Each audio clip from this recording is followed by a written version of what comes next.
नमस्कार मित्रांनो, राज्यात 5 ऑक्टोबर नंतर पुन्हा एकदा पावसासाठी पोषक परिस्थिती तयार होणार आहे. 6 ऑक्टोबर ते 9 ऑक्टोबर या 4 दिवसांच्या काळात राज्यातील बहुतांश भागात मुसळधार पावसाची शक्यता आहे. एवढंच नाही तर ऑक्टोबरच्या दुसऱ्या पंधरवड्यातही राज्यात जोरदार पावसाची शक्यता आहे.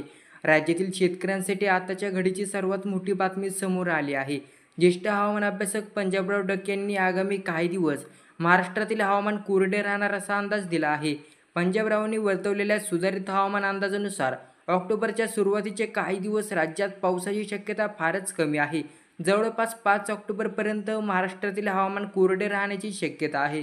त्यामुळे शेतकरी बांधवांनी या काळात आपली शेतीची कामे करून घेणे अपेक्षित आहे. खरं तर गेले काही दिवस महाराष्ट्रात पावसाने जोरदार हजेरी लावली. मुसळधार पावसामुळे राज्यातील सर्वसामान्य जनजीवन विस्कळीत झालं. तसेच शेतकऱ्यांच्या शेती पिकांचे देखील मोठ्या प्रमाणात नुकसान झाले होते.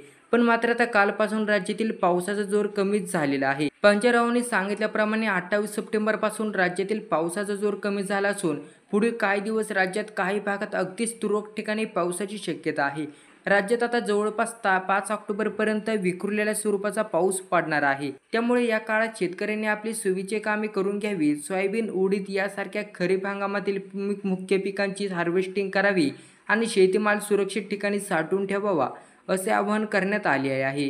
कारण की राज्यात 5 ऑक्टोबर नंतर पुन्हा एकदा पावसासाठी पोषक परिस्थिती तयार होणार आहे. 6 ऑक्टोबर ते 9 ऑक्टोबर दरम्यान 4 दिवसाच्या काळात राज्यातील बहुतांश भागात मुसळधार पावसाची शक्यता आहे. एवढंच नाही तर ऑक्टोबरच्या दुसऱ्या पंधरवड्यातही राज्यात पावसाची शक्यता आहे. ऑक्टोबरच्या महिन्याच्या दुसऱ्या पंधरवड्यातही 23, 24 आणि 25 तारखेला राज्यात पुन्हा मुसळधार पाऊस सक्रिय होण्याची शक्यता आहे. या काळात राज्यात पुन्हा एकदम मोठा पाऊस पडेल असा अंदाज असून 5 नोव्हेंबरपर्यंत यंदा प्रत्यक्षित थंडीला सुरुवात होणार आहे.